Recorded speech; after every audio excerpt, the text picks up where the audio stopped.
Aircel Mittal Nippon steel Andhra रे एक विशाल steel plant पाई शिलान्यास करिछि। पूर्व 2023 रे केन्द्रापड़ा मेगा स्टील प्लांट पाई Arcelor Mittal Nippon Steel India MOU स्वाक्षर करथिला। एबे आंध्र रे Arcelor Mittal Nippon steel plant पाई शिलान्यास परे केन्द्रापड़ा प्रस्तावित मेगा स्टील प्लांट प्रकल्प भविष्यत नहीं प्रश्नवाची सृष्टि होइछि। आंध्र मुख्यमंत्री एन चंद्रबाबू नायडू अनकापल्ली जिलार नक्कापल्ली मंडल राजापेटारे Aircel Mittal Nippon Steel India विशाल स्टील प्लांट पाई शिलान्यास करिसेंति। स्टील प्लांट पाई 1,35,974 कोटी टंका एवं बंदर पाई अतिरिक्त 11,198 कोटी टंका खर्च हेबो। यह भारतर सबुठारु बड़ शिल्प निवेश मध्यरु अन्यतम। वार्षिक 17.8 न्यूत मेट्रिक टन उत्पादन क्षमता रही। यह दुईटी पर्यायर निर्मित हेबो। प्रकल्प प्राय 5,465 एकर परिमित जमी व्यापी। तेबे विशाखापाटना निकट हेउथिबारु यह परिवहन और रप्तानी पाई बहुत सुविधाजनक हेबो। प्लांट द्वारा प्राय 1 लाख प्रत्यक्ष और परोक्ष कर्म नियुक्ति सृष्टि हेबो।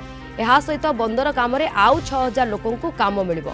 प्रथम पर्याय काम 2028 रु 2029 सुधा शेष हेबाकु लक्ष्य रखा जायछि। तेबे 2030 सुधा यह पूर्ण कार्यक्षम हेबो। चंद्रबाबू नायडू नेतृत्व में आंध्र सरकार जमी अधिग्रहण एवं शीघ्र अनुमति प्रदान करी प्रकल्प को साकार करिसेंते। Arcelor Mittal Nippon Steel India Kendrapara mega steel plant प्रतिष्ठा पाई एमओयू स्वाक्षर करिछि। तेबे 2023 मसीह तत्कालीन मुख्यमंत्री नवीन पट्टनायक जापान निप्पन स्टील परिदर्शन करथिले। अधिक आलोचना करबा संपर्क सीनियर करेस्पोंडेंट प्रतिकांत नायक हम सहित फोन लाइन जोगे जोड़ी होचंते। प्रतिकांत, Aircel Mittal Nippon steel Andhra एक विशाल स्टील प्लांट पाई शिलान्यास जितेबाला कर सारी एठी प्रश्न घेर कि केन्द्रापड़ार भविष्य कौन हम, कारण केन्द्रापड़ा एक steel plant Arcelor Mittal Nippon Steel India MOU स्वाक्षर करथिला। एठी केन्द्रापड़ार भविष्य को नहीं वर्तमान समय एक प्रश्नवाची सृष्टि होछि। प्रतिका शिवानी देखंतु आंध्र प्रदेश रे आरसेल मित्तल निप्पन स्टील 1,36,000 कोटी टंकार स्टील कंपनी स्टील प्लांट रो शिलान्यास होइछि।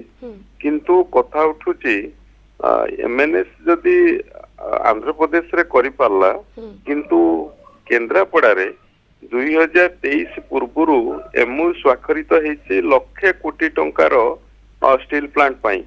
किंतु आज पर्यंत से प्रकल्प एतेटा आगे पारु नाही, जहाकु नेकी केन्द्रापड़ार एमएनएस प्रकल्पर भाग्य भविष्य को नेकी वर्तमान प्रश्न उठुची। कारण ऑलरेडी आंध्र रे जेतेबेले एमएनएस शिलान्यास करिलानी स्टील प्लांट पाई, किंतु केन्द्रापड़ा रे आपण एबे सुधा सेतेटा आगो नाही प्रकल्प। कारण 2023 पूर्वरु एमओयू हेतिला। 2023 रे सेतेबेलर मुख्यमंत्री नवीन पट्टनायक जापान गस्त करथिले आउ निप्पन स्टील मध्य जाइथिले बुलिकी देखिके आसीथिले। आउ एठी प्रकल्प पाई जो सब पदक्षेप नबा कथा सरकार को सेतेबेलर सरकार को तरफ निया जाइथिला। किंतु तापर आपण जानछते राज्य रे बीजेपी सरकार आसीछि, किंतु बीजेपी सरकार वर्तमान सुधा ए प्रकल्प पाई एनवायरनमेंट क्लियरेंस मिली नाही। जमी अधिग्रहण प्रक्रिया बीजेडी सरकार समय हेतिला, आउ सेटा वर्तमान धीरे धीरे कथा आगो को बढ़ुची।